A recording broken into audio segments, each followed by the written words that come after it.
Hi, I'm Jim Linnell with Tandy Leather. I'm going to be showing you how to make a wallet, and I'll be going through each of the steps with each of the tools in enough detail so that you'll know how to get the best results out of your leatherwork. A couple of tools that will get used kind of together, but they're two different tools that do two different things. It's called a stop and a mule's foot. Usually when you use a stop tool, which is a little teardrop shaped tool, you'll almost always use a mule's foot with it. And there's a couple of places here where it would work really well on this design.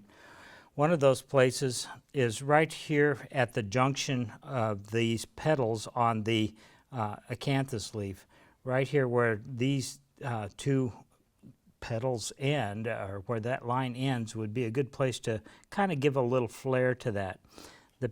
The stop tool, as I said, was kind of a teardrop shaped tool. It has a large bulb on the end of it and then a really narrow end on the other. And if by angling it like that, it makes it look like there's a little bit of opening where those two things come together. That's where that tool gets used. And then a mule's foot, it actually kind of looks like what its name says. It's a looks like a hoof print almost. It's a U-shaped tool. It is kind of beveled. If you were to look at it from the side, you can see that the toe of it, this point, is much longer than the others. So that's the end that does most of the work.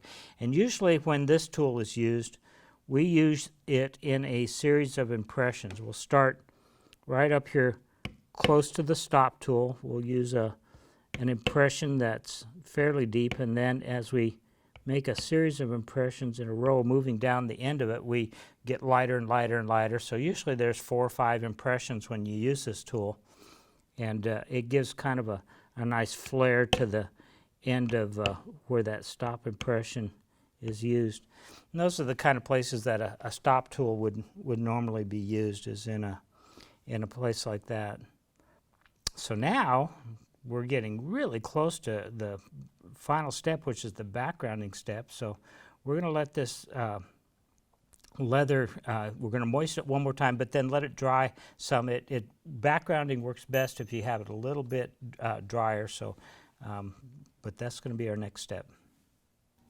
Our final stamping step is to do the background, and this will really make the entire design pop out. By adding a texture to all of these openings, all of these gaps in between the design, it really will make this design stand out. I'm going to use a simple matting type of background tool. I think the number is 104. It actually comes in 2 versions. There's a half-size version of it as well, which there may be some tighter corners where we need to get into, but let me show you how this tool is used. First of all, your leather should be a little bit drier than when you've done the rest of it.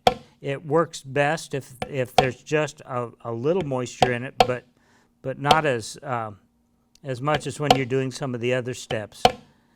When you're doing the backgrounding, what I like to do is I'll take an area like this large opening here between these flower petals, and I will go all the way around that opening with this tool, making sure that I have backgrounded as deeply as these lines were cut. So I want to make sure my backgrounding is 1/3 to 1/2 of the way through the leather, however deep that cut was.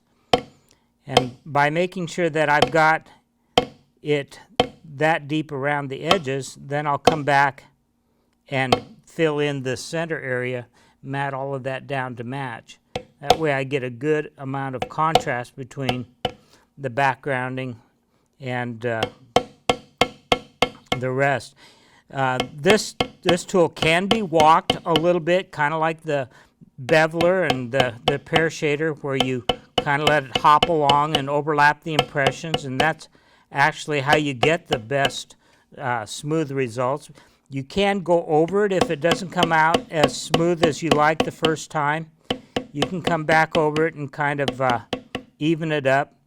But if you go over it again and again and again, sometimes it starts to chew up the leather a little too much. So try to get it even as quickly as you can. But you can see what a difference that makes by adding this backgrounding with a different, with having this different texture and having this pushed down as deeply as the lines were cut, we start to get this design to really stand out. And so this is an important step. And once again, to take your time with this.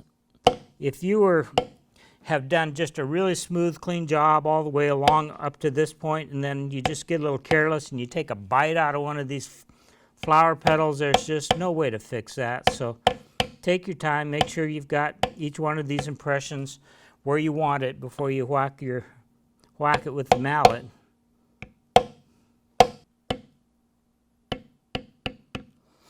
As we finish up the backgrounding step, you can see what a difference this is making to the overall design. It really separates out the different parts of the design. It really adds a lot of 3-dimension. It adds color contrast to the design as well.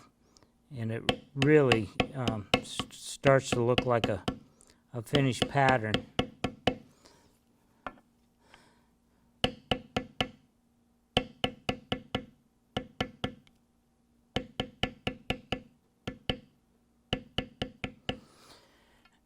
And of course, take your time and double check, make sure you haven't missed anything. But there's our design with all of the stamping steps completed. And we will be ready here in just a few minutes to do the decorative cuts. Thank you for joining me today. Be sure and check back often here at our blog, and we'll show you more tips and ideas on how to get the most fun out of your leatherwork.